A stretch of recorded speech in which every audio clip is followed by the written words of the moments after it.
Trauma capitis and spinal. Pendahuluan. File presentasi ini membahas tentang trauma capitis, kepala, dan trauma spinal, tulang belakang.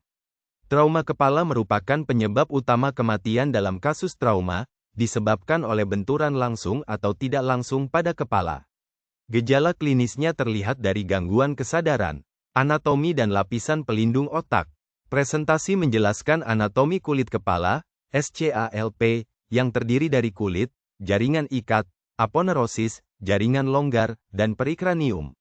Otak merupakan organ vital yang membutuhkan aliran darah, CBF, dan oksigen yang cukup. Otak dilindungi oleh 3 lapisan meninges, dura mater, arachnoid, dan pia mater. Definisi dan patofisiologi cedera kepala. Cedera kepala adalah cedera yang terjadi pada kulit, tulang kepala, dan otak. Cedera ini juga dikenal sebagai kranioserebral trauma yang disertai dengan penurunan atau perubahan kesadaran. Patofisiologi cedera kepala dibagi menjadi 2, primer dan sekunder. Cedera primer terjadi saat benturan, sedangkan cedera sekunder terjadi akibat iskemia, edema, dan peningkatan tekanan intrakranial, TIK.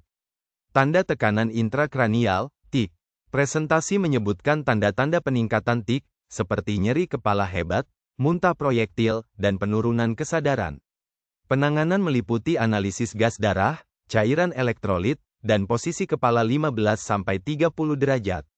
Tanda-tanda fraktur basis crani. Beberapa tanda fraktur basis crani dijelaskan, termasuk Battle sign, memar di belakang telinga, otorea, cairan keluar dari telinga, rhinorea, cairan keluar dari hidung, racun eyes, memar di sekitar mata, dan halo sign, cairan bening di sekitar darah. Fraktur kalvarium dan basis kranium. Presentasi menjelaskan jenis-jenis fraktur, yaitu terbuka dan tertutup, linear, impresi, dan non-impresi. Fraktur linear merupakan retakan pada tulang kepala, sedangkan fraktur impresi melibatkan penyok pada tulang kepala. Perdarahan dan pemeriksaan status neurologi. Presentasi membahas perdarahan di kepala dan pentingnya pemeriksaan status neurologi menggunakan skala Glasgow Coma Scale, GCS, yang menilai pembukaan mata, respon verbal, dan respon motorik. Perawatan prarumah sakit dan di rumah sakit. Presentasi menjelaskan langkah-langkah perawatan prarumah sakit, seperti manajemen jalan napas, transportasi, dan pencegahan cedera sekunder. Di ruang gawat darurat, dilakukan primary survey, AE, dan secondary survey, head to toe. Intervensi keperawatan. Presentasi menjelaskan intervensi keperawatan, seperti membuka dan membersihkan jalan napas, pemasangan endotracheal tube, ETT, pemasangan nasogastric tube, NGT, atau orogastric tube, OGT, posisi head up 15-30 derajat, pemasangan infus, monitoring tanda-tanda peningkatan TIK, observasi tanda vital, pemberian obat-obatan, dukungan psikologis, perawatan luka, dan kolaborasi persiapan operasi. Trauma spinal. Presentasi membahas trauma spinal, menekankan pentingnya pengkajian neurologis dan imobilisasi yang tepat untuk mencegah kerusakan neurologis. Anatomi dan jenis trauma spinal. Presentasi menjelaskan anatomi tulang belakang dan jenis-jenis trauma spinal, seperti compression injury, hyperextension injury, flexion rotation injury, dan flexion injury.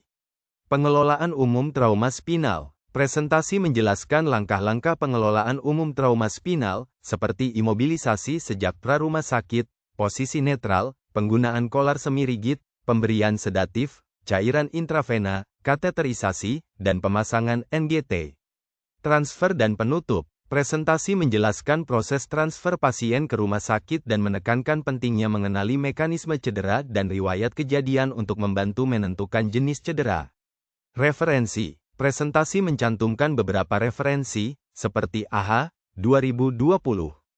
Handbook of Emergency Cardiovascular Care for Healthcare Providers, American College of Surgeons, 2018. Advanced Trauma Life Support, Pre-Hospital Emergency Care Council, dan sumber informasi tentang tulang belakang dan saraf.